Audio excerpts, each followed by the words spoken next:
Method of research. देखो research में अभी जो मैं आपको चैप्टर कराने वाला हूं ना, ये आप ऑलरेडी कर चुके हो। आप ऑलरेडी कर चुके हो कहां कहां पर? स्टेप ऑफ रिसर्च में, क्वालिटेटिव रिसर्च में, क्वांटिटेटिव रिसर्च में। मुझे बस एक्सप्लेनेशन देना है और आपको टाइप्स बताने हैं।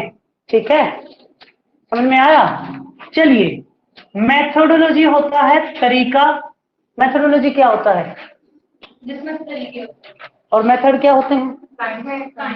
मेथोडोलॉजी काइंड्स होते हैं और मेथड तरीके होते हैं। उल्टा बोला है। Methods of research. Method of research में प्रोसेस होता है ना, मेथोडोलॉजी। हाँ, प्रोसेस होता है बेटा, तो उसी तो कहते हैं। प्रकार भी तो यहाँ पर प्रोसेस होता है, मेथोडोलॉजी कैसे कैसे उसे करना है, ये होते हैं मेथड ऑफ रिसर्च तरीके। ठीक है, चलो इसे हम 4 भागों में डिवाइड करेंगे। कितने भागों में डिवाइड करेंगे? 4। जो मेथड ऑफ रिसर्च है उन्हें 4 भागों में डिवाइड किया गया है। एक ऑब्जेक्टिव के बेस पे, और कोई भी अपने पीछे से कॉपी नहीं खोलेगा। आज मेरे क्वेश्चन ज्यादा है, पढ़ाना कम, क्योंकि आज जो है ना वो क्लास वो है जिसमें आपका पूरा रिवीजन होता है। ऑब्जेक्टिव बेस पे आप लोगों ने डिजाइन में, रिसर्च डिजाइन, जो आपका कौन सा स्टेप है बताना? नहीं, डिजाइन बनाना। फर्स्ट प्रॉब्लम होता है, फिर लिटरेचर व्यू होता है, हाइपोथेसिस होती है, फिर होता है रिसर्च डिजाइन। 4th स्टेप होता है आपका रिसर्च डिजाइन। आपने नहीं पढ़ा है? आपने नहीं पढ़ा है। उसमें मैंने आपको ये बताया था कि ऑब्जेक्टिव बेस पर रिसर्च कितने प्रकार की होती है। सो पार्थिव, भव्या, वंशिका एंड शिवानी, बिना कॉपी को यूज किए, क्योंकि अगर आप रिवीजन नहीं करोगे तो कोई फायदा नहीं होता फिर।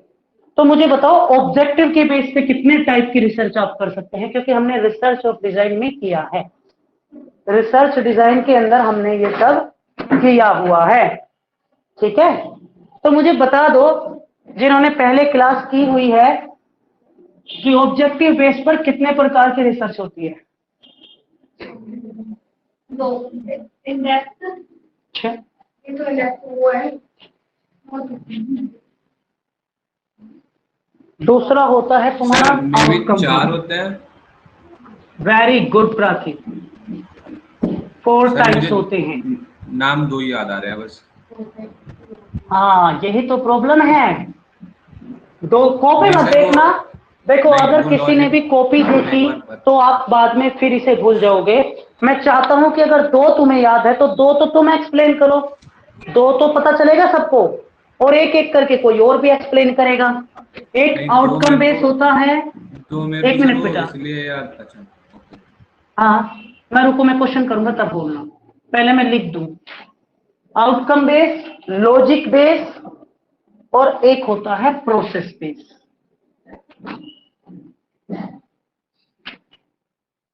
अब बोलो बेटा राखी, ऑब्जेक्टिव क्या होता है? उद्देश्य, डिस्कवर करने के लिए कुछ ना कुछ, है ना? हमारा ऑब्जेक्टिव क्या है, हमें क्या रिसर्च करना है, हमारा उद्देश्य क्या है। इस बेस पर 4 तरीके की रिसर्च, चारों के नाम अब लिखेंगे जो आपको परमानेंट राय देंगे। प्राथमिक बोलो, पहला बोलो। सर मेरे को वो 2 बस वो एग्जाम्पल की वजह से याद थे, वो एक्सप्लोरेशन और वो एक्सपेरिमेंटेशन आपने बताया था। इन अब दोनों मैं में वो फर्स्ट सही था। लिखूंगा, अब मैं फर्स्ट लिखूंगा और आपको सारे याद आ जाएंगे। देखो, एक्सप्लोरेटरी,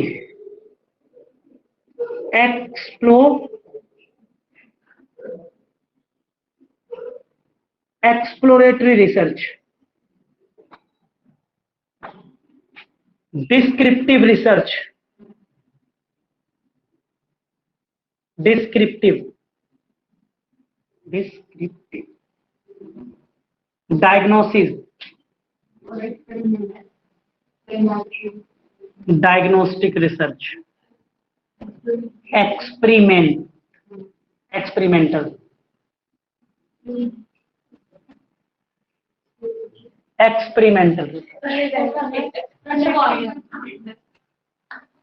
एक्सप्लोरेटरी, और एक होता है एक्सप्लानेटरी।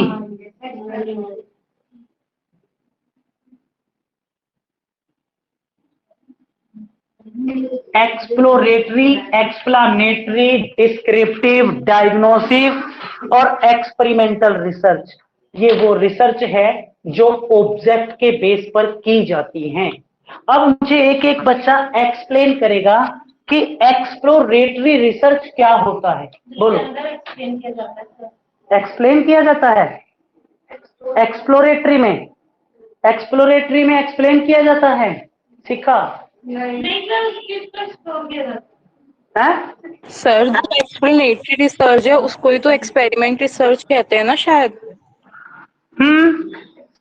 एक्सप्लोरेटरी और ये एक्सपेरिमेंटल दोनों रिसर्च एक ही होती है, नाम दो लिखते हैं। ठीक है, ये वो 4 काइंड्स होते हैं जो आपका ऑब्जेक्टिव के बेस पे होता है।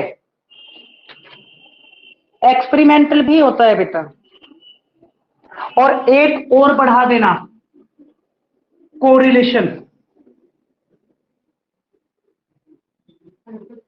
अब एक एक को एक्सप्लेन करेंगे हमारा, ठीक है। देखो, एक्सप्लोरेटरी रिसर्च होती है, इसका यूज नहीं, जब तक मैं एक्सप्लेन कर रहा हूं तब तक नहीं। एक्सप्लोरेटरी रिसर्च होती है जब कुछ नया खोजना होता है, कुछ डिस्कवर करना होता है, न्यू नॉलेज को लाने के लिए क्या करते हैं, एक्सप्लोरेटरी रिसर्च करते हैं। यही बताया था। डेस्क्रिप्टिव रिसर्च, डेस्क्रिप्टिव रिसर्च को मैंने एक्सप्लेन किया हुआ है। डेस्क्रिप्टिव रिसर्च है जब किसी डाटा का आप डिस्क्राइब करते हो, किसी चीज को किसी रिसर्च में कुछ डिस्क्राइब करने के लिए आप डिस्क्रिप्टिव रिसर्च करते हो। डायग्नोस्टिक रिसर्च होती है प्रॉब्लम सोल्विंग, जो प्रॉब्लम है उसका सॉल्यूशन क्या क्या हो सकता है, प्रॉब्लम को आइडेंटिफाई करता है diagnostic research. Experimental research cause and effect को देखता है, जिसमें आप मैनिपुलेशन भी कर सकते हो, किसके बीच, वेरिएबल्स के बीच मैनिपुलेट कर सकते हैं। एक्सप्लानेटरी क्या होता है, एक्सप्लानेटरी भी वही होता है जो cause and result, cause and effect को देखता है। और तो बेटा वही तो बता रहे हैं, ये दोनों यही काम करते हैं, इसीलिए एक्सपेरिमेंटल की जगह एक्सप्लानेटरी पढ़ते हो आप। दोनों का एक मीनिंग इनका होता है, इनका नहीं। ठीक है, ये खोजपूर्ण होती है। ये एक्सपेरिमेंटल में भी आप कॉज एंड इफेक्ट को देखते हैं, इसमें भी आप कॉज एंड इफेक्ट को देखते हैं। और कोरिलेशन मैंने आपको कल पढ़ाया था। कोरिलेशन क्या होता है, जब वेरिएबल्स के बीच में रिलेशन बताता है और ये भी बताता है कि रिलेशन है कितना। तो जो कोरिलेशन है, इसमें जो रिलेशन बताया जाता है वो बताया जाता है -1 से +1 के बीच, 0 से -1 से +1 के बीच 0 सहित बताया जाता है। अब मैं एक बार एक्सप्लोरेटरी को एक्सप्लेन कर रहा हूं, दोबारा से पॉइंट नोट करेंगे, जो भी पॉइंट आपको लगे कि ये नोट करना है। अरे इसे मत मूव करो बेटा। कहता है कि इसमें न्यू थिंग को या किसी चीज को डिस्कवर करने के लिए एक्सप्लोरेटरी रिसर्च की जाती है। ठीक है, या फिर किसी ऐसे पॉइंट पे रिसर्च की जाती है जिस पे अभी तक बहुत ज्यादा रिसर्च ना किया गया हो, जिसकी जानकारी बहुत ज्यादा नहीं हो। यानी कि एक ही पॉइंट है कि किसी चीज को, न्यू थिंग को खोजना या कुछ डिस्कवर किया जाता है, एक्सप्लोरेटरी रिसर्च। ठीक है, इसके पॉइंट्स लिखेंगे अब। फर्स्ट होता है इसमें हाइपोथेसिस का डेवलपमेंट होता है। हाइपोथेसिस का डेवलपमेंट टेस्ट नहीं किया जाता, याद रखना। हाइपोथेसिस को टेस्ट नहीं किया जाता, हाइपोथेसिस का डेवलपमेंट होता है। प्रॉब्लम को सॉल्यूशन देने के लिए ये रिसर्च की जाती है। जो आपके सामने प्रॉब्लम आई है उसका सॉल्यूशन आप क्या क्या दे सकते हो, इसलिए ये रिसर्च की जाती है। ये रिसर्च की जाती है एलिमेट इम्पेरिटिकल आइडियाज, ऐसे आइडियाज को बाहर निकालना जो उसके लायक ना हो। कह सकते हैं, जो उसमें मतलब नेसेसिटी ना हो, जिनकी जरूरत ना हो, ऐसे आइडियाज को थ्रो करना, वहां से निकाल देना उसके अंदर से, इसके लिए भी ये रिसर्च की जाती है। और ये बेस्ट रिसर्च डिजाइन होता है, ये सारे रिसर्चों में बेस्ट रिसर्च डिजाइन होता है एक्सप्लोरेटरी रिसर्च। क्लियर है सबको?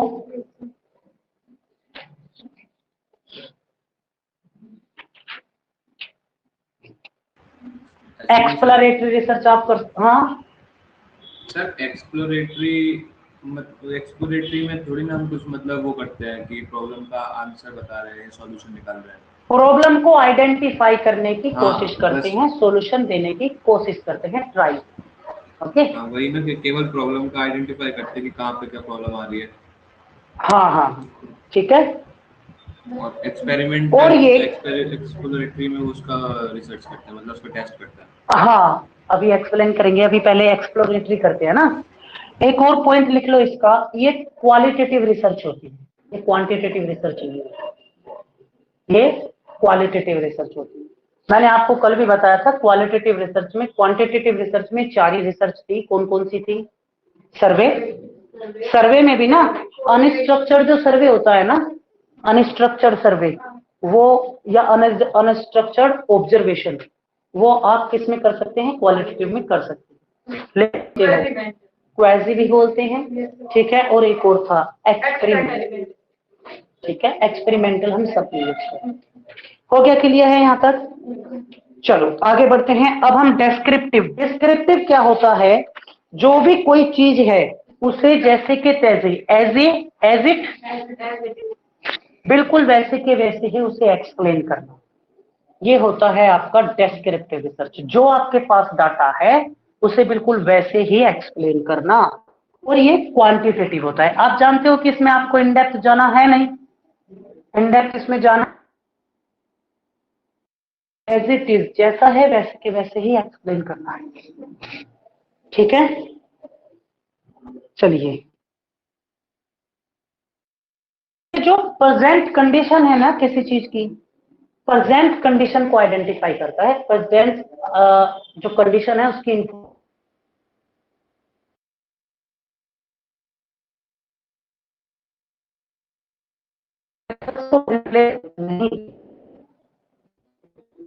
क्योंकि सर आपकी क्वांटिटेटिव है आवाज नहीं आ तो रही। आपके पास डाटा अवेलेबल,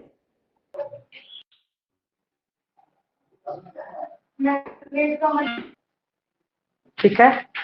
इसमें वाई को डिफाइन नहीं किया जाता, सिर्फ what, who, where, when and how को डिफाइन किया जाता है। क्लियर है आपका? क्वांटिटेटिव होता है, मैंने आपको बता ही दिया।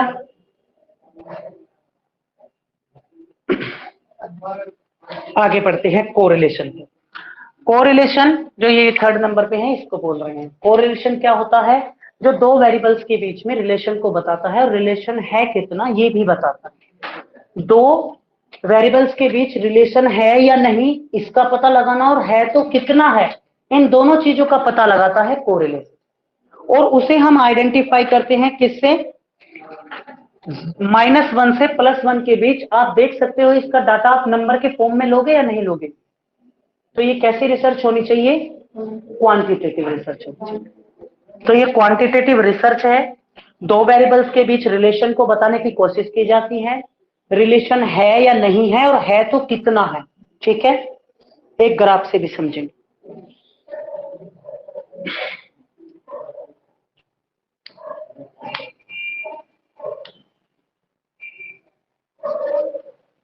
अब इससे रिलेटेड एक ग्राफ है हमारे पास, और वो क्या है कि अगर दो वेरिएबल्स के बीच रिलेशन है 0.1 से 0.2 के बीच, तो इसे लॉ रिलेशन, लॉ मतलब कम, को रिलेशन बोलेंगे, ठीक है।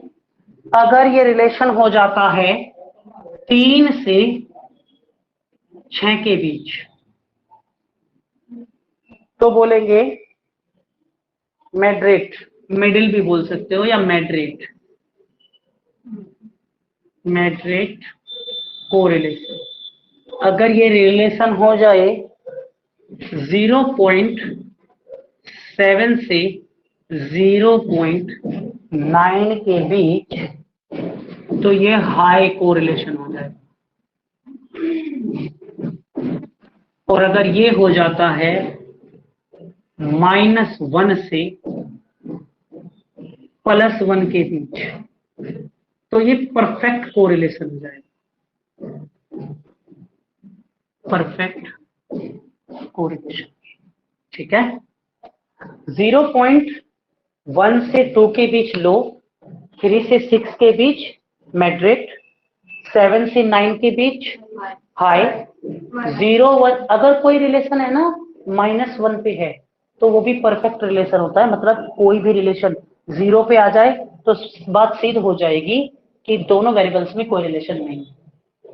अगर माइनस में आ जाए तो उनके बीच परफेक्ट नेगेटिव रिलेशन होगा, और प्लस पे आ जाए तो उनके बीच परफेक्ट पॉजिटिव रिलेशन होगा। जैसे कि ऐसी होती है ना एक लाइन, इस पे यहाँ +1, यहाँ -1 और यहाँ 0। अगर रिलेशन यहाँ आ गया तो परफेक्ट पॉजिटिव रिलेशन हो जाएगा, यहाँ आ गया परफेक्ट नेगेटिव, और यहाँ आ गया तो नो रिलेशन, यानी कि 0 पर कोई रिलेशन नहीं है।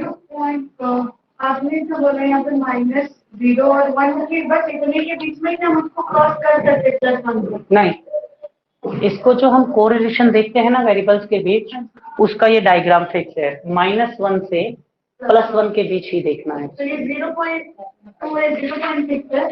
हाँ, तो 0 से चल रहे हैं ना आप, अरे 0 नहीं, जो लोअर आप दे रहे, मॉडरेट दे रहे, हाई दे रहे हैं, हाँ तो ये 0 पॉइंट लगा है ना, हाँ हाँ। डॉट थोड़ा अच्छा, पॉइंट नहीं दिखा, मैं तो बोल रहा हूँ ना दिख बेटा। रहा है, लेकिन मुझे डाउट था तो इसलिए। मैं तो बोल रहा हूँ। नहीं, वो इतने ठीक है, चलो हो गया, क्लियर है सबको। अब बात करेंगे एक्सपेरिमेंटल रिसर्च। एक्सपेरिमेंटल रिसर्च क्या होती है ये देख ले हैं। कॉज एंड इफेक्ट आता है, और ये क्वांटिटेटिव होती है, प्रयोगशित होती है, क्वांटिटेटिव होती है। इसमें भी आप क्या नहीं कर सकते, अपने वेरिएबल्स को मैनिपुलेट नहीं कर सकते, उसमें हेर फेर नहीं कर सकते, बदलाव नहीं कर सकते। Experimental research cause and effect देखा जाएगा कि क्या कारण है और उसका रिजल्ट क्या है। ठीक है, कंप्लीट। एक्सप्लोनेटरी, एक्सप्लानेटरी, अगर इसकी बात करते हैं तो ये भी कॉज एंड इफेक्ट को ही देखता है। इसको देखता है, कॉज एंड इफेक्ट को क्या कहता है। बट ये क्या करता है ना, ये भाई का रीजन देता है, ये भाई का रीजन नहीं देता, ये भाई नहीं बताता, ये भाई बताता है कि किसी को जींस पसंद है, ये बताएगा कि जींस पसंद है, ज्यादातर लोगों को जींस पसंद है।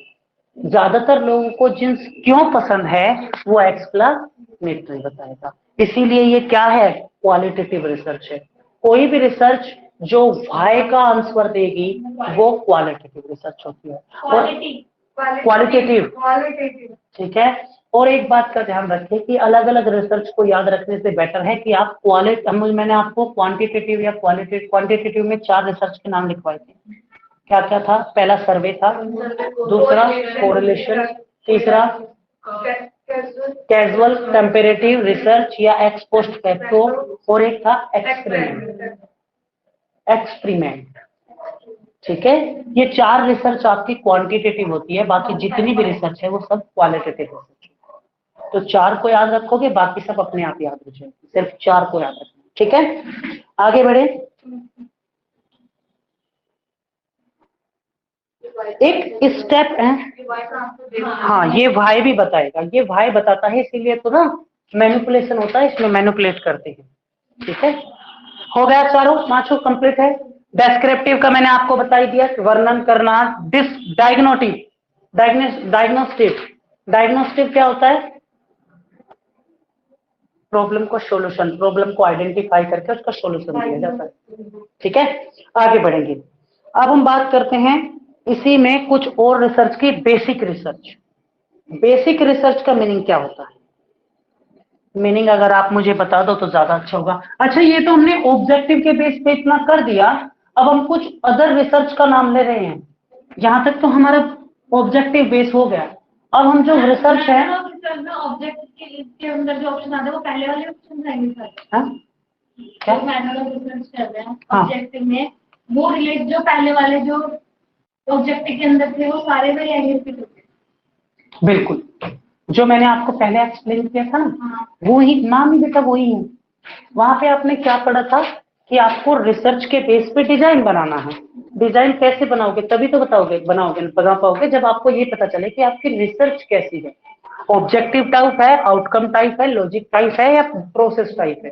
तो तब जब आप इन चीजों को आइडेंटिफाई कर लोगे तभी तो एक्सप्लेन कर पाओगे ना कि आपकी रिसर्च है क्या, तभी उसको आप लिख पाओगे। ठीक है, अब कुछ अदर रिसर्च के नेम पढ़ते हैं। अदर रिसर्च के नेम क्या क्या है देखो, इसमें आएगा, एक तो लिख लो आप बेसिक रिसर्च।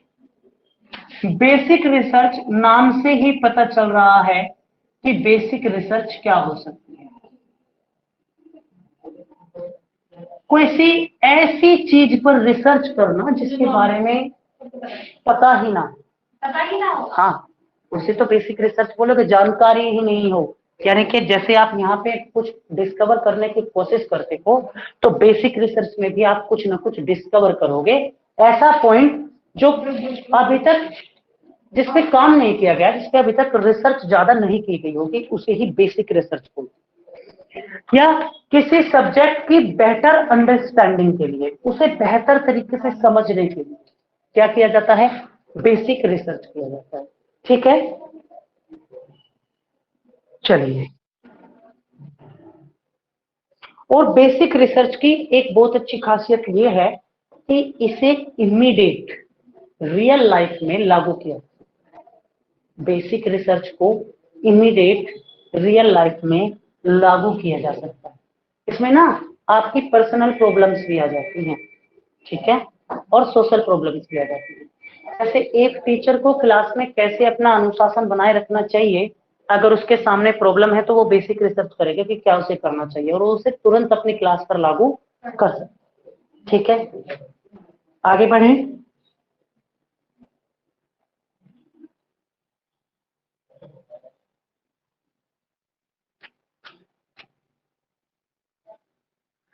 और बेसिक रिसर्च में हम क्या क्या कर सकते हैं, हम करते हैं उसके अंदर एक्सप्लोरेटरी रिसर्च कर सकते हैं, एक्सप्लानेटरी रिसर्च कर सकते हैं, एक्सपेरिमेंटल रिसर्च कर सकते हैं।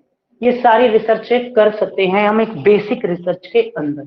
ठीक है, और एक पॉइंट गलत हुआ है, हम इसके सॉल्यूशन को जस्ट अप्लाई नहीं कर सकते, क्योंकि हम बेसिक से अगर कोई नॉलेज लेंगे ना तो जब तक रियल लाइफ में आप उसे जस्ट अप्लाई नहीं कर सकते। वो बेसिक का मतलब होता है टेंटेटिव थ्योरी, अभी उसे प्रूफ करना पड़ेगा। प्रूफ करोगे तभी कर सकते हो, अदरवाइज नहीं कर सकते। ठीक है, चलो आगे बढ़ते हैं। एक एक्सप्लानेटरी होता है, एक एक्सप्लोरेटरी होता है और एक एक्सपेरिमेंट, इनसे कर सकते हैं। आउटकम के बेस पे भैया आ जाओ। आउटकम के बेस पे ये आपका यहां तक हो गया ऑब्जेक्टिव, और ऑब्जेक्टिव में बेसिक रिसर्च अलग है। ये अलग एक रिसर्च का नाम है ना, याद रखना है। इसके अंतर्गत आप ये रिसर्च भी कर लेते हैं, ये भी रिसर्च कर लेते हैं, ये भी पूछ लेते हैं बेसिक रिसर्च क्या होती है, जिसे हम अपनी रियल लाइफ में तुरंत अप्लाई नहीं कर सकते, उसे कहते हैं हम बेसिक रिसर्च, जिसमें अभी बहुत ज्यादा काम नहीं हुआ। ठीक है, भव्या बेटा बीच से क्लास छोड़ के कहाँ गए थे, अब आधी क्लास चली गई, मैं इसे रफ कर दूं या फोटो क्लिक करना है बताओ।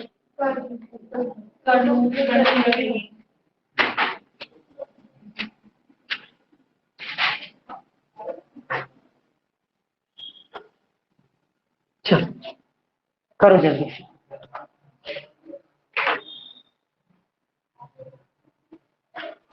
अच्छा बेटा कोई बात नहीं। एक्सपेरिमेंटल रिसर्च में आप बोले कॉज और रीजन बताते, एक्सपेरिमेंटल को एक बार थोड़ा सा डिस्कस कर देते हैं। एक्सपेरिमेंटल प्रयोग सिद्ध, जब वेरिएबल्स में बिना मैनिपुलेट किए, कोई मैनिपुलेट नहीं करना, और क्या करते हैं, कॉज एंड इफेक्ट को देखेंगे। कॉज एंड इफेक्ट इसमें वाई का रीजन देते हैं। इसमें सेम चीज होती है, इसमें वाई का रीजन देता है, ये क्वालिटेटिव है। और ये क्वांटिटी ये क्वांटिटेटिव है, वो क्वालिटेटिव है, वो भाई का रीजन देती है। और दूसरा फैक्ट ये है कि इसमें कॉज एंड इफेक्ट को जब आप देखोगे तो वेरिएबल्स में मैनिपुलेशन कर सकते हो, इसमें मैनिपुलेशन नहीं कर सकते। ठीक है, आगे बढ़े। आउटकम के बेस पे भी आज ही करेंगे। आउटकम के बेस पे दो तरीके की रिसर्च होती है बेटा। कितनी? दो तरीके की रिसर्च होती है, दो तीन टाइप है, मैं बता देता हूँ आपको। Applied research, action research. Applied research, action research. हालांकि ये दो टाइप नहीं है, याद रखना। हालांकि ये दो टाइप नहीं है, अप्लाइड रिसर्च का ही पार्ट होता है एक्शन रिसर्च।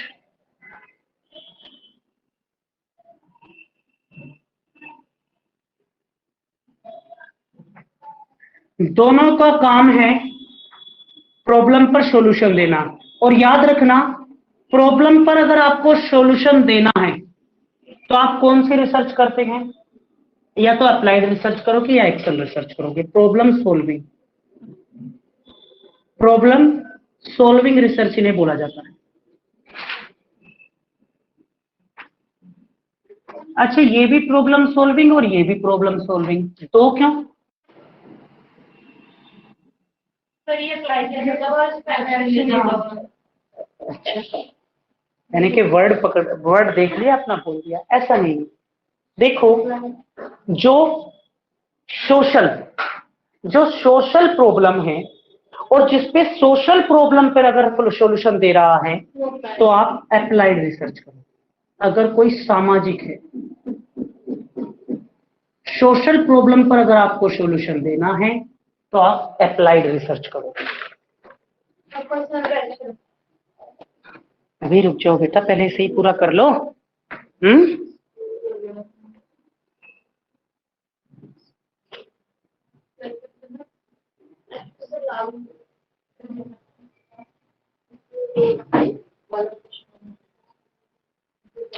दूसरा इसका पॉइंट लिखेंगे कि अप्लाइड रिसर्च को जब आप सैंपल से अप्लाइड रिसर्च करोगे, है ना, एस सैंपल पे आपने रिसर्च किया, इक्विपमेंट ए से मेथड बी लगाकर और रिजल्ट डी दिया। ठीक है, तो ये जो आपने सैंपल जहां से लिया है ना, इस रिजल्ट को आप उस पॉपुलेशन पर जर्नलाइजेशन कर सकते हो जहां से ये आपने उठाया है। अप्लाइड रिसर्च में जर्नलाइजेशन किया जा सकता है उस सैंपल पे आए रिजल्ट का जो आपने किसी पॉपुलेशन में से पिकअप किया, राइट? उसी पे लागू कर देना। हाँ बेटा, उसी पे करेंगे ना, जिसका आप सैंपल लोगे उसी पे रिसर्च फॉर्मूला लागू करोगे ना। मैं आप ऐसा थोड़ी ना है कि आप बच्चे के आईक्यू लेवल को टेस्ट कर रहे हो और उसके इमोशनल लेवल पे लागू कर दोगे, नहीं कर सकते ना, जिस फील्ड का आपने लिया। तो यानी कि इसका सेकंड पॉइंट ये बनता है कि अप्लाइड रिसर्च सोशल प्रॉब्लम के लिए होती है और इससे अब आए रिजल्ट को उस पॉपुलेशन पे जर्नलाइजेशन किया जा सकता है जिससे वो पिकअप किया गया था उसका सैंपल। सोशल प्रॉब्लम से, सोशल प्रॉब्लम जैसे कोई सामाजिक समस्या, हाँ जैसे कोरोना काल, वेरी गुड। तो उसमें सॉल्यूशन क्या क्या दिए गए, ये आपका अप्लाइड रिसर्च होगा। बताओ यहां तक क्लियर है सबको? ऑनलाइन है ना। एक एग्जांपल लिख लो कि जैसे इन्होंने बोला है ना बच्ची ने कि कोविड-19 लिख लो, या लिख लो how to improve computer speed, कि कंप्यूटर की स्पीड को कैसे इंप्रूव किया जाए। How to improve computer speed, computer की स्पीड को कैसे प्रूव किया जाए। अब एक एग्जांपल से समझने की कोशिश करो कि अगर कंप्यूटर की स्पीड को बढ़ाने का कोई फॉर्मूला बना तो वो सारी जगह लागू होगा या नहीं होगा, है ना। सब कोरोना वैक्सीन बनी, सारी पॉपुलेशन पर लागू हुई या नहीं हुई। बीमारी से उसमें लड़ने की ताकत का जब पता लगा तो वो सारी चीजों पर, प्रॉब्लम पर, सारे पूरे जितने भी लोग हैं सभी को वैक्सीन लगाई गई, यानी कि सब पे पॉपुलेशन पे वो फॉर्मूला जर्नलाइज किया गया। ये तो था आपका अप्लाइड रिसर्च। बात करते हैं एक्शन रिसर्च की। एक्शन रिसर्च भी क्या है?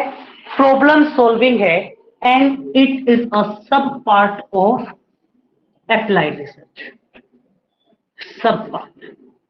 ये क्या है? सब पार्ट है किसका? Applied research. ठीक है। सेकंड पॉइंट लिखेंगे कि एक्शन रिसर्च की जाती है, ये सोशल के लिए की जाती है, ये पर्सनल प्रॉब्लम के लिए। ये है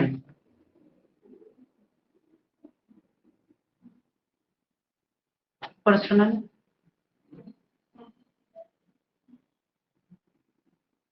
पर्सनल प्रॉब्लम पर सॉल्यूशन देने के लिए रिसर्च की जाती है एक्शन रिसर्च। ठीक है। और यहां पर जो प्रॉब्लम है ना, उस प्रॉब्लम पर इमीडिएट वर्क किया जाता है, इमीडिएट जर्नलाइजेशन किया जाता है। जर्नलाइजेशन मतलब लिखना, इमीडिएट वर्क लिखना, इमीडिएट काम किया जाएगा, तुरंत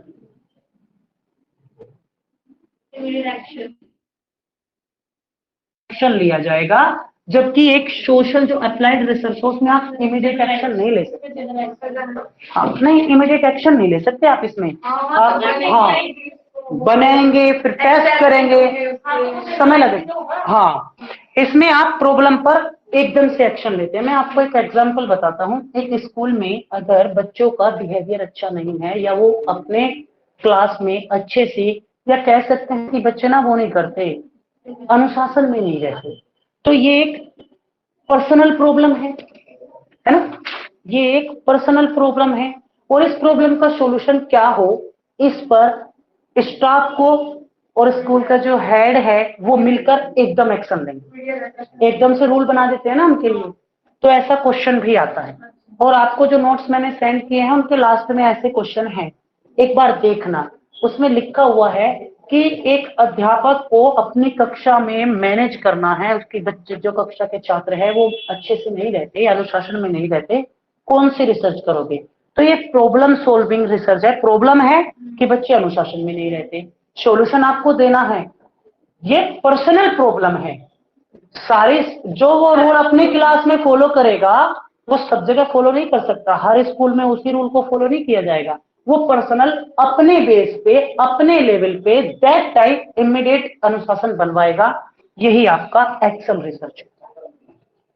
बताओ क्लियर है या नहीं? बट ये मैंने अभी बताया कि इस पे इमीडिएट एक्शन तो ले सकते हैं, लेकिन इसका जर्नलाइजेशन नहीं कर सकते।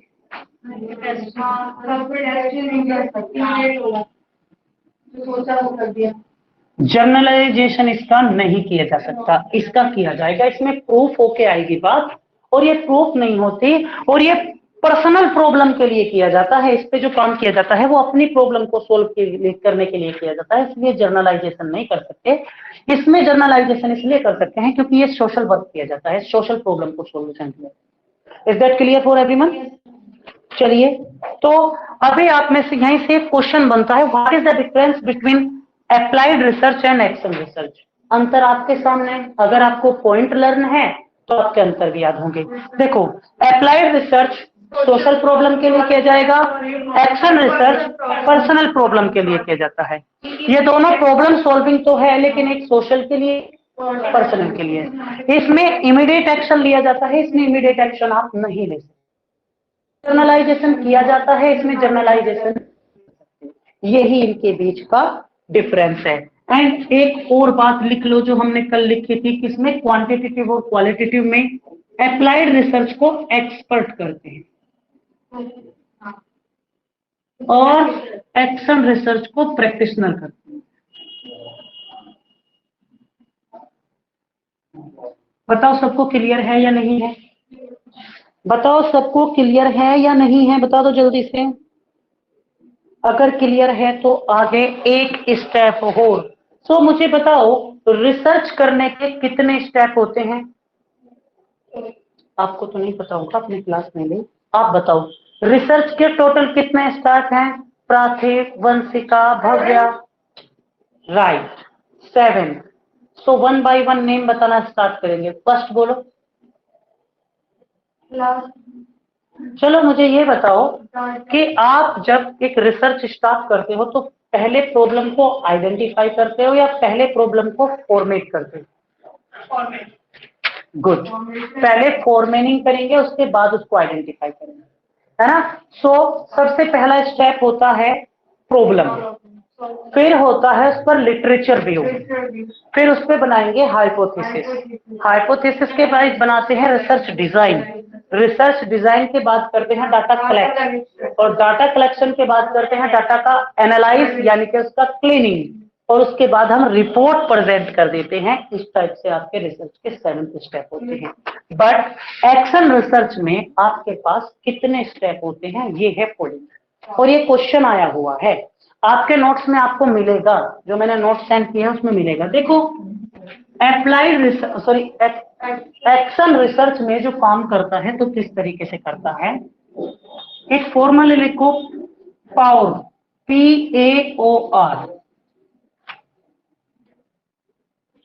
इसमें प्रॉब्लम होगी, प्रॉब्लम पे जस्ट एक्शन लिया जाएगा, एक्शन लेके ऑब्जर्वेशन किया जाएगा, और ऑब्जर्वेशन करके रिजल्ट दिया जाएगा, यानी कि problem, action, observation and result. फिर से बोलता हूं, या रिफ्लेक्ट लिख लेना, प्रॉब्लम, एक्शन, ऑब्जर्वेशन और रिफ्लेक्ट। रिफ्लेक्ट या रिजल्ट एक ही बात होती है, रिफ्लेक्ट लिखेंगे क्योंकि यहां पे जस्ट एक्शन लिया जाएगा। मैंने प्लान बनाया, मैंने प्रॉब्लम देखी, उस पर एक्शन लिया, उस पर ऑब्जर्वेशन किया, और फिर रिएक्शन भी देखा, यानी कि रिफ्लेक्ट क्या आ रहा है वो भी चेक। ये आपके एक्शन रिसर्च के स्टेप होते हैं। बताओ क्लियर है या नहीं?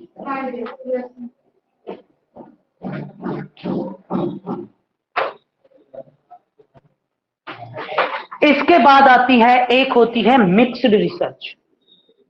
मिक्स्ड, अब आपको नाम से ही पता चल रहा है मिक्स्ड रिसर्च यानी कि कुछ ना कुछ मिक्स किया गया होगा। और मिक्स क्या किया गया होगा, तो एक लाइन में इसका आंसर ये है कि जब आप रिसर्च में क्वालिटेटिव रिसर्च और क्वांटिटेटिव रिसर्च दोनों को करते हो एक साथ, तो उसे मिक्स्ड रिसर्च बोलते हैं। क्योंकि देखो अभी आज तक आपने जितने भी रिसर्च पढ़ी है वो सारी कैसे पढ़ी होंगी, क्वांटिटेटिव, क्वालिटेटिव, क्वांटिटेटिव, क्वालिटेटिव। लेकिन मिक्स्ड रिसर्च होती है जिसमें आप क्या करते हैं, क्वालिटेटिव एंड क्वांटिटेटिव दोनों रिसर्च एक साथ करते हैं। ठीक है, क्लियर है यहां तक सबको? ये आपकी मिक्स्ड रिसर्च होती है। जैसे हमने मैथ का एक क्वेश्चन किया था, यानी कि मिक्स रिसर्च का मतलब पता है क्या होता है कि आपने क्वालिटेटिव तरीके से भी डाटा कलेक्ट किया, क्वांटिटेटिव तरीके से भी डाटा कलेक्ट किया, और दोनों सेम हो। आप करते नहीं हो, आप मैथ के क्वेश्चन करते हो, और मैथ के क्वेश्चन के अगर 2 रूल हैं, है ना, तो आप दोनों को फॉलो करते हो। एक से अगर आपका आंसर आ गया और दूसरे से आपका आंसर नहीं आया, तो आपको पता चल जाता है कहीं ना कहीं मिस्टेक हुई है। नहीं तो दोनों फार्मूले से आंसर तो सेम आना चाहिए था, दोनों फार्मूलों से आंसर तो सेम आना चाहिए था। अगर मैं 100% पर 10% की छूट एक बार दे दूं और 10% उसमें से एक बार कम कर दूं, 2 बार 10% अगर मैं कम कर दूं, तो भैया 81% यानी कि डिफरेंस कितना आ जाएगा बच्चों, 9%, 19% का, 19% का आता है भाई। 10 में से एक गया 9, और 9 का 100 में से एक क्या से जाते बेटा, 9 थोड़ी बच्चे हैं। 10 में से एक गया 9, 9 में से 8 गया 19 तो है बेटा, 19। अब मैंने देखा इससे मेरा आंसर सही आ रहा है, मैंने इसमें सक्सेसिव का भी लगाया, ये तो ब्राउड हो गया, मैंने इसमें सक्सेसिव का लिया कि -10 प्लस 10 इंटू 10 अपॉन 100, 0 0 0 0 यानी कि 1, 10 प्लस 10 माइनस का 20 प्लस का 1,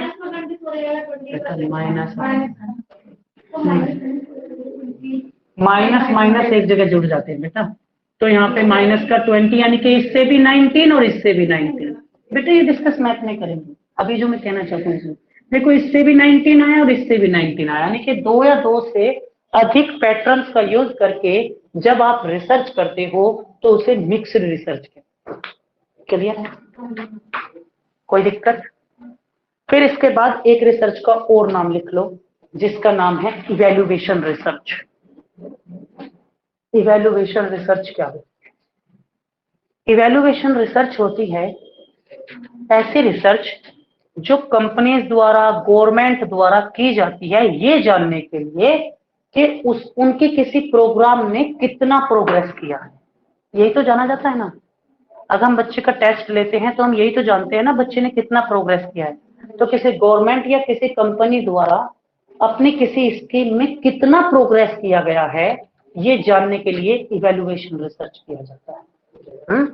जैसे मैंने मार्केट में कोई नया प्रोडक्ट लेके आया और मैं कहता हूँ कि मुझे अपने मार्केट में उससे ये देखना है कि उसकी डिमांड एंड सप्लाई कैसी है, या वो कैसे जो हमने सोचा था उस हिसाब से काम भी कर रहा है या नहीं। हमने डाटा कलेक्ट करना स्टार्ट किया है ओपन एंडेड क्लोज एंडेड क्वेश्चनों के माध्यम से, तो हमें हमारा रिजल्ट अगर अच्छा मिला तो हमने इवैल्यूएशन ही तो किया। तो हम अब जब रिजल्ट हमें डाटा मिलेगा उससे हम देखेंगे कि हमारे प्रोडक्ट ने कितना अच्छा वर्क किया है या नहीं किया। ये आपका इवैल्यूएशन रिसर्च होता है, ठीक है। इसके बाद बच्चों फिर आता है आपका लॉजिक के बेस पर inductive research and deductive research. पढ़ा हुआ है? बोलो ऑनलाइन वाले बच्चों, आज मैं नहीं बताऊंगा इसको, डोंट वरी, लेकिन आपने पढ़ा है इंडक्टिव रिसर्च और डिडक्टिव रिसर्च को या नहीं? बताओ। अरे जो पार्टिकुलर से जर्नल की तरफ जाता है वो आपका इंडक्टिव रिसर्च होता है, और पार्टिकुलर से जर्नल की तरफ जाता है तो होता भी क्वालिटेटिव है, और जो जर्नल से पार्टिकुलर की तरफ जाता है वो आपका डिडक्टिव रिसर्च होता है जो क्वांटिटेटिव होता है। इसे कल करेंगे, ठीक है। अब कल नहीं, अब नेक्स्ट जब हम मंडे में मिलेंगे तब करेंगे। एग्जाम में ऐसे भी क्वेश्चन आता है कि रिसर्च के स्टेप्स हैं, नाम पूछे जाते हैं, ऐसे है नहीं? हाँ नंबर दे के रखते हैं, सीक्वेंस पूछ लेते हैं। सर क्योंकि ना मैंने अभी तक सर्फेस ही देखा था ना,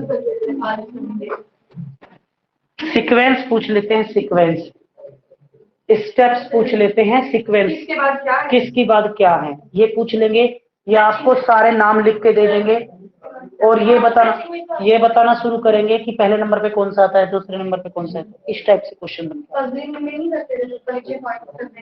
ठीक है। क्लियर है? ऑनलाइन वाले बच्चों क्लियर है? एक बार मुझे मैसेज डालो या यस नो का जवाब दो जल्दी से।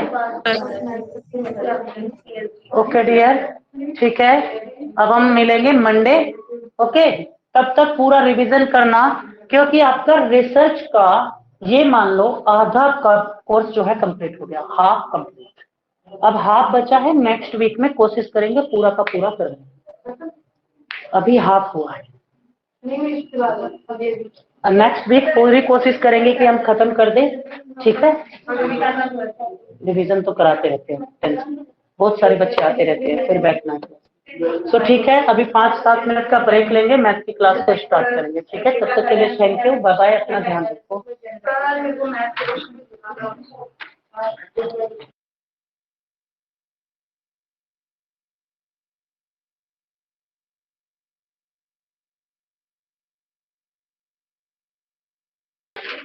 दिखाई दे रहा है बेटा के? Hello, okay dear, okay. सो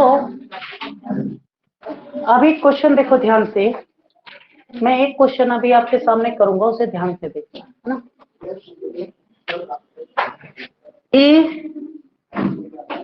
एक कार्य को 5 दिन में कर सकता है, it can do A work in 5 days। we can do same work 10 days, she can do same work in 15 days, then how much time, ये तीनों मिलके कितना समय लेंगे, ये तीनों मिलके कितना समय लेंगे पूरे काम को करने में। एक तो ये बात पूछ लेता है, एक आपसे पूछ सकता है कि ए का नाम रख दो आप राम, है ना, बी का नाम रख दो श्याम, और इसका क्या रख दो भाई? चलो भैया राधे। अब आपसे क्वेश्चन कर सकते हैं कि राम श्याम और राधे तीनों मिलकर कितने दिन में कर लेंगे, राम और श्याम मिलकर कितने दिन में कर देंगे, या श्याम और राधे मिलकर कितने दिन में कर देंगे, कुछ भी पूछ सकता है। आपका बेस ये है कि आप इनका एक एक दिन का काम निकालें, ठीक है। अगर हम इसका एलसीएम लेंगे तो भैया 30 आ जाएगा या नहीं, 5 से डिवाइड करेंगे तो 6, 10 से डिवाइड करेंगे 3 और 15 से डिवाइड करेंगे। देखो राधे अकेले एक दिन में 6 काम करता है, सॉरी राम अकेले एक दिन में 6 काम करता है, श्याम अकेले एक दिन में 3 काम करता है, राधे अकेले एक दिन में 2 काम करता है। क्लियर है, कोई दिक्कत नहीं है। अब आप ही बताओ, राम खाता है एक दिन में 6 रसगुल्ले, श्याम खाता है उसी दिन 3 रसगुल्ले, दोनों ने मिलके कितने खाए एक दिन में? हाँ, राम और श्याम ने मिलके कितने खाए? एक दिन में 9 रसगुल्ले खा गए। 30 रसगुल्ले खाने के लिए उन्हें कितना टाइम लगेगा, कितना समय लगेगा? 9 से 30 को डिवाइड करें, क्लियर हो जाएगा। समझ में आ रहा है यहाँ तक? अगर श्याम और राधे मिलकर इन रसगुल्लों को खाए, आप इसे काम मत मानो, ये आपकी एक दिन की कैपेसिटी है, ये आप टोटल दिन लेते हो, टोटल डेज किसी काम को करने में, और ये आपके रसगुल्ले हैं जिसे आप टोटल वर्क बोलते हो, तो इसे रसगुल्ले लिख लो।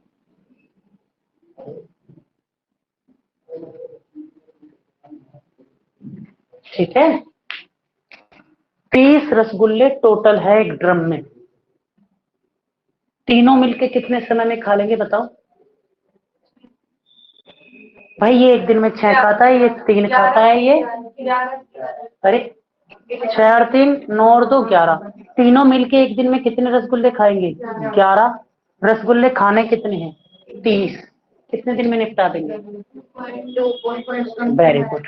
अगर श्याम और राधे की बात की जाए तो, श्याम और राधे की बात की जाए तो 3 और 2 5, 5 से डिवाइड कर दो, 6 दिन में खा लेंगे। अगर राम और श्याम की बात की जाए तो 9 से डिवाइड कर देंगे, तीनों की बात कर रहा है, तीनों को जोड़ के डिवाइड कर दो, 2 की बात करता है, 2 को जोड़ के डिवाइड कर दो। कोई मुझे बता सकता है कि राम अकेला कितने दिन में खा लेगा? कैसे पता चला? बेटा क्वेश्चन को रटने से पहले क्वेश्चन को समझा करो, ठीक है। इसमें आपको 6 से 5, 6 से 30 को डिवाइड करने की जरूरत ही नहीं, ये ऑलरेडी लिखा है ना।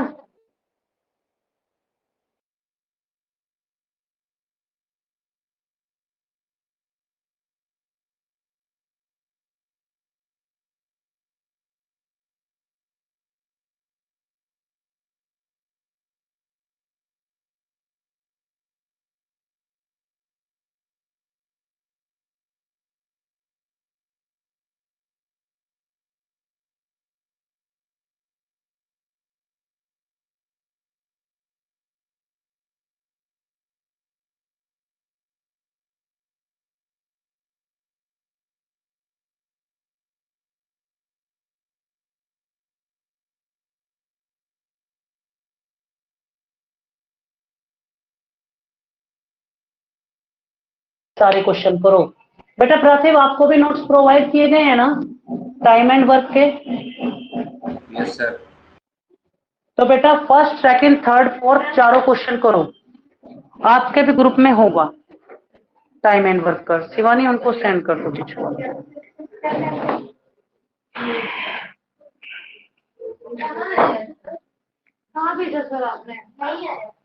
प्राथिव एक बार बेटा यूजीसी नेट वाले में सेंड करना टाइम एंड वर्क का पीडीएफ। कल वाला है, हाँ बेटा वही तो है, सेंड किए उसी में तो है। हाँ मिल गया मिल गया। मैथ जीने से भेज दिया मैंने और सीखने में भेज दिया है जो कोई नहीं, मैं भेज दिया। First, second, third, fourth question करो जल्दी से। फोर्थ पे जाके रुकना, वहां पे एक पॉइंट बताना है आपको। थर्ड तक पूरा करो जल्दी से।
फर्स्ट सेकंड थर्ड तक जल्दी 5 मिनट में करना है।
साठ से कैसे डिवाइड करें? 30 से करेगी डिवाइड, 60 से करें?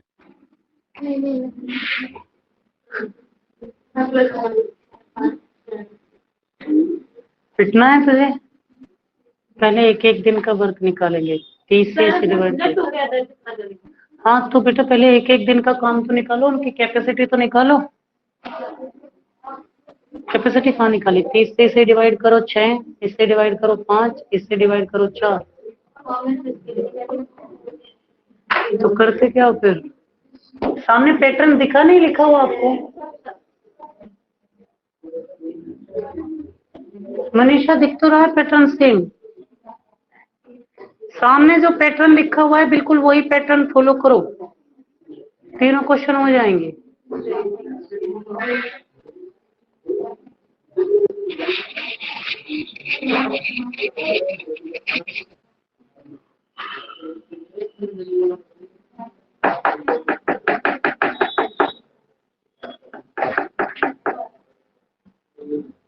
इस क्वेश्चन पे रुकना था। 4th अगर कर सकते हो तो कर दो, ट्राई करो, नहीं होता है तो मैं बताता हूँ।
हो गया?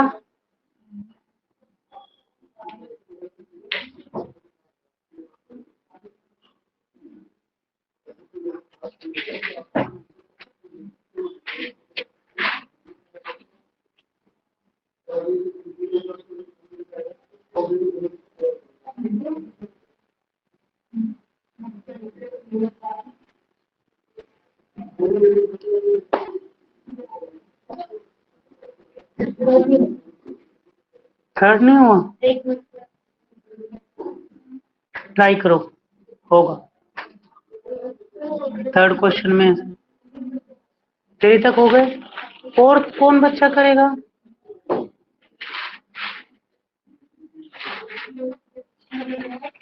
कोई है ऐसा?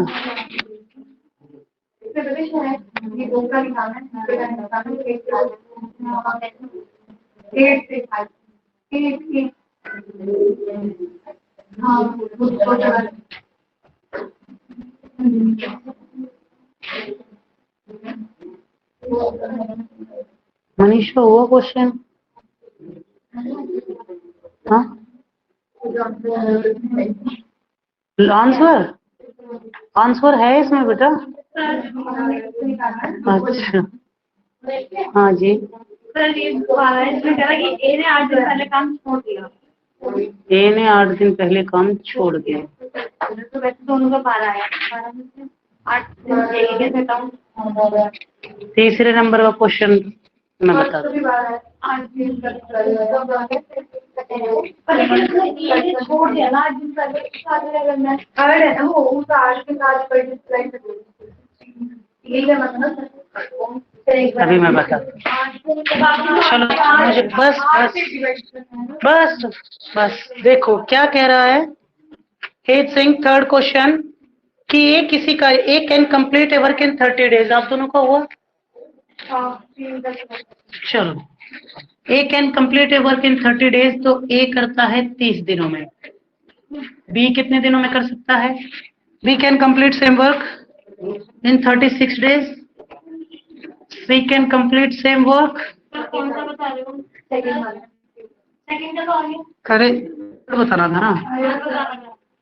ए कर सकता है 20 और बी कर सकता है 30। 20 एंड 30। इतना होते ही आपको रुकना है और पहले ये पूछ देखना है कि क्वेश्चन में आगे जानने की क्या क्या कर रहा है। कहते हैं they start the work together. उन्होंने एक साथ काम को करना शुरू किया, बट हुआ क्या? A left the work in how but after 8 days A left. 8 दिनों के बाद ए ने काम छोड़ दिया। ए ने 8 दिन तक तो काम किया होगा ना? ए ने 8 दिन तक तो काम किया होगा। फिर ये क्या कहता है कि how many days B will complete the remaining work. तो बताओ 20 बचे हुए काम को कितने दिनों में पूरा करेगा? तो एक बार मुझे अगर पूरे काम का पता चल जाए तभी तो आगे मैं कुछ करूं। तो पूरा काम हो जाएगा 60। हमारे एक दिन की कैपेसिटी पता चल जाए, इसकी 3 है, इसकी 2 है। देखो अगर ये कहता ना कि दोनों मिलकर कितने दिन में करते हैं तो 12 दिन में काम खत्म ही कर देते, लेकिन ऐसा कुछ हुआ नहीं। हुआ क्या है वो सुनो। 9 दिन बाद ए ने काम छोड़ दिया। 8 दिन बाद छोड़ा है ना? तो या तो एक काम करो, इन दोनों से 8 दिन का काम करा लो, बचा हुआ बी से करा लेना। या तो ए का 8 दिन का काम अलग निकाल दो, बाकी सब बी ने किया होगा। 2 तरीके से कर सकते हैं। 3 और 2, मान लो 5 काम हर रोज मिलके 8 दिन तक किए गए, कितने काम कर दिए गए? 40 काम तो दोनों ने मिलके किए होंगे ना। बचे काम कितने? करने 60 थे, 40 हो गए, बच गए सर 20। इससे अकेले किसको करना है? और बी एक दिन में कितने काम करता है? आंसर था कुछ नहीं था। या देखो ऐसे भी कर सकते थे, ए ने कितने दिन तक काम किया? 8 दिन तक, और एक दिन में 3 काम करता था, तो इसने किए होंगे टोटल 54 वन। 24 किसने किए होंगे? और 24 इसने किए होंगे, तो 60 में से 24 माइनस कर देंगे तो 6, देन 3, 36। ये 36 अकेले बी ने किए होंगे, एक दिन में कितने करता है? 2। यहाँ कितना आया? 18 है? नहीं, ये करना है। अगर किसी ने ये करने की कोशिश की हो तो उसने गलत किया। जानते हो क्यों?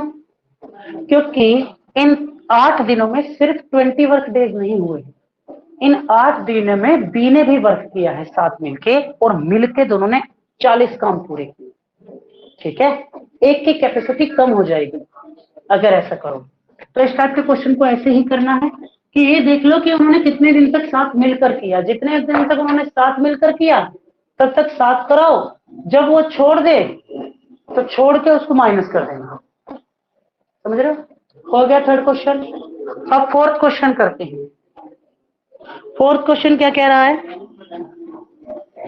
A can complete a work in 30 days, B can complete the same work in 36 days, while C can complete this work in 45 days. Same है, करो। चलो देखते हैं कौन कौन करेगा, उठा लो करो।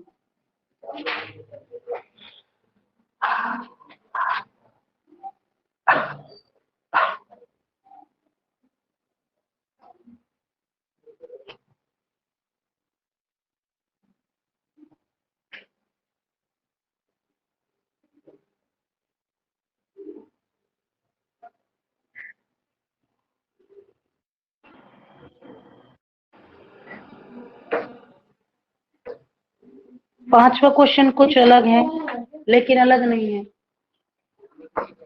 साइड में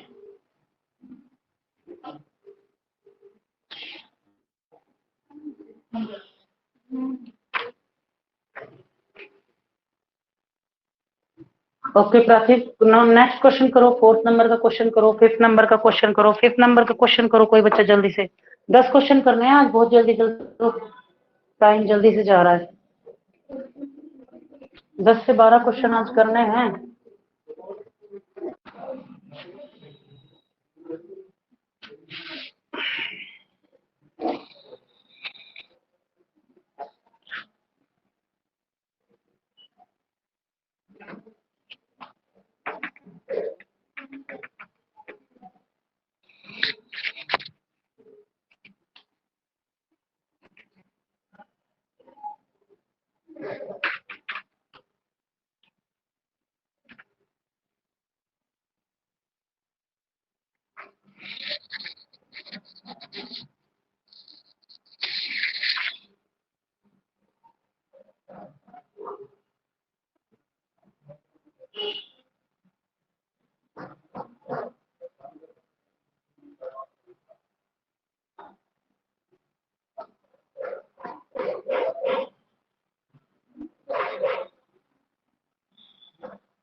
हाँ तीसरा देखो, ए कर सकता है 20 डेज में, बी कर सकता है 30 डेज में। उन्होंने मिलकर 8 दिन तक काम किया। एक दिन में 5 काम करते हैं और दोनों ने मिलकर 8 दिन तक काम किया, तो टोटल काम 40 कर लिए होंगे। एक दिन में देखो देखो, एक 3 करता है, एक 2 करता है। भाई ए 3 काम करता है, बी 2 काम करता है, दोनों मिलके तो एक दिन में 5 काम करेंगे ना। 8 दिन तक उन्होंने मिलके काम किया तो 40 काम कर लिए। और 60 में से 40 काम उन्होंने कर लिए, काम बचे 20। वो 20 काम किसे करने हैं अकेले बी को, और बी एक दिन में 2 करता है। ये एक दिन में 2 रसगुल्ले खाता है, 20 रसगुल्लों को कितने दिन में खाए? 10 दिन में।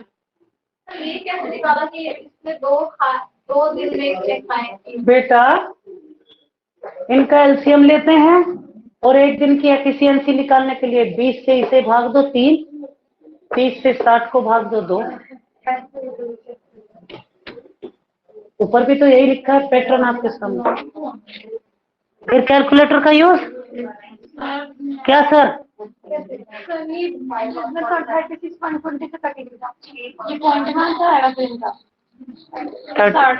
इसका 180 वो आता है एलसीएम बेवकूफ, 120 काट रही है तुम।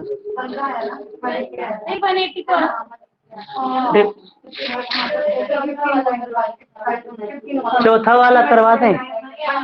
बस 1 मिनट रुक। क्या है फोर्थ भी भैया? अरे भैया बस भाई सुनो, चलो 4th नंबर में क्वेश्चन करता हूँ, ध्यान से देखिए एक बार। 4th नंबर क्वेश्चन क्या कहता है?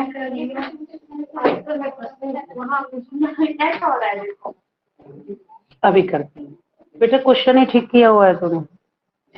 हाँ बस कहीं छोटी सी मिस्टेक है। चलो, A can complete a work in 30 days. मैं बता देता हूँ एक बार जल्दी से। 10 क्वेश्चन करने हैं आज। आप लोग इतना स्लो स्लो कर रहे हो, मैं करवा देता हूँ। ए बी सी यही है ना? एलसी कितना? 30 से डिवाइड करो 6, 5, 4। रुक जाओ, अब जो पढ़ना है वो ध्यान से सीखो। हाँ अब ध्यान से देखना, ये कहता है क्या? They work they together start the work. उन्होंने एक साथ काम करना स्टार्ट किया, बट 9 डेज, बट 9 दिनों तक एक साथ काम किया। टोटल काम कितने? एक दिन 9 दिन तक तो किया, 15 निम्मा 135 काम निपटा दिए 180 में से उन्होंने। बचे कितने? 45 वर्क बच गए। 45 वर्क बच गए, लेकिन इसने कुछ और भी बोला है। ए ने काम छोड़ दिया, ए ने काम छोड़ दिया, घर चला गया। बचे कौन? बी और सी। बी और सी ये कहता है कि A left the work in how many days remaining work will be complete list. ये कहता है कि ये जो बचा हुआ काम है ये कितने दिन में पूरा हो जाएगा। बचे हुए काम को कौन पूरा करेंगे? बी और सी मिलकर करेंगे। एक दिन में कितने काम कर लेंगे दोनों? 9 करने कितने हैं? 45 बाय 9, 5 दिन में सारा काम। 5 डेज में बचे हुए काम को निपटा देंगे, ठीक है। 9 डेज में बचे हुए काम को कंप्लीट कर देंगे। 6 थोड़ा प्रॉब्लम है। 5 सर 5 तक हो गया, ओके। मैं 5 भी स्टार्ट करूंगा, 6 भी स्टार्ट करता हूँ। नोट डाउन कर सकते हो। मैं 6 नंबर क्वेश्चन स्टार्ट कर रहा हूँ, देखेंगे। A can complete a work in 30 days. इसमें भी यही लिखा है 30, 36, 45। हाँ, A and B start the work together but after 9 days A left the work and C join. नहीं, थोड़ा सा अलग है। उसमें बस क्या फर्क हुआ है पता है क्या है? ए ने काम छोड़ दिया, सी ने काम शुरू कर दिया, इतना अंतर है। तो 6 भी कंप्लीट, 5 कंप्लीट है आपका। जल्दी से कर दो 6 नंबर क्वेश्चन को, फिर मैं बताता हूँ। A can do a palace of work in 80 days. 24 दिन में कर सकता है। उन्होंने एक साथ कार्य शुरू, लेकिन कार्य शुरू पूरा होने से पहले 4 दिन पहले बी ने कार्य छोड़ दिया और ए ने केस कार्य पूरा किया। कुल कार्य कितने दिनों में पूरा करेंगे? जाने नहीं देंगे।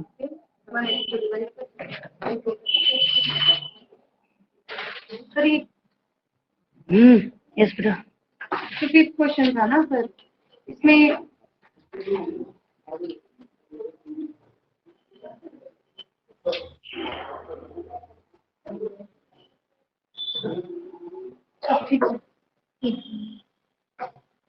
थोड़ी सी जगह चेंज हुई है। राम और श्याम किसी काम को करना स्टार्ट करते हैं, राम ने छोड़ दिया तो वहां पे राधे आ जाएगा काम करने के लिए, बस और कुछ भी चेंज नहीं। वो क्वेश्चन नंबर 15।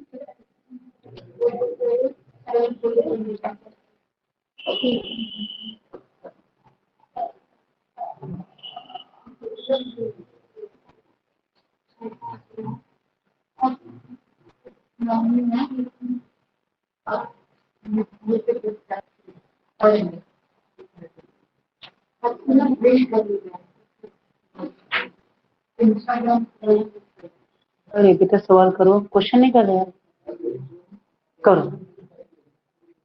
ये बबलिंग क्यों कर रहा है, लाइट क्यों जल रही है फोन में? अच्छा चलो कोई नहीं।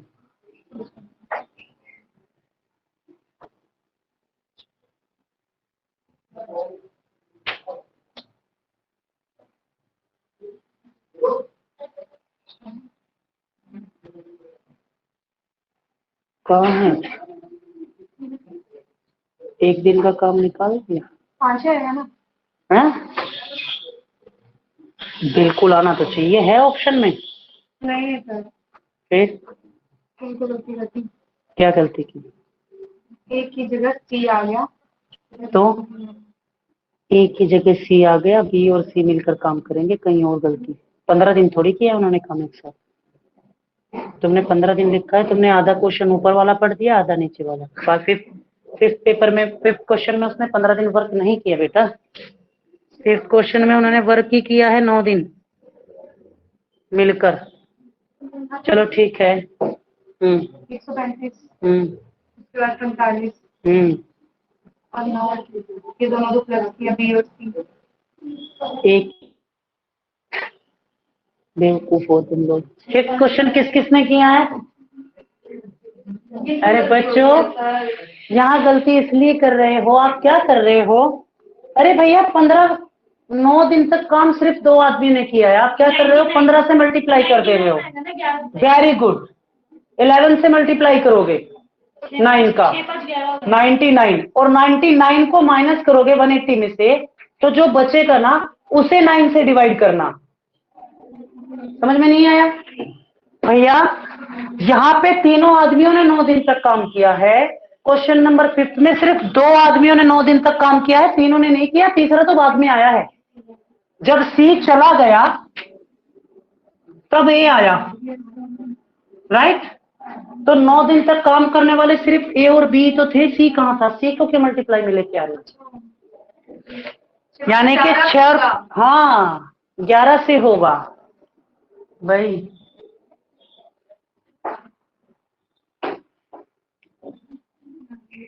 हुआ क्वेश्चन? 6 फिफ्थ करो।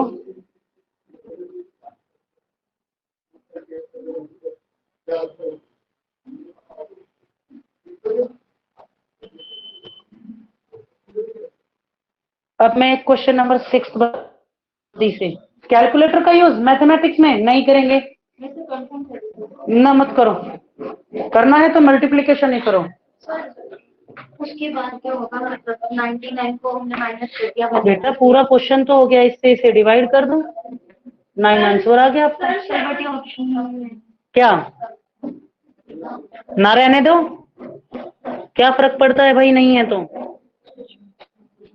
ना रहने दो। आपका सीक्वेंस क्वेश्चन सही होना चाहिए, उससे क्या फर्क पड़ता है कि वो उसमें नहीं है।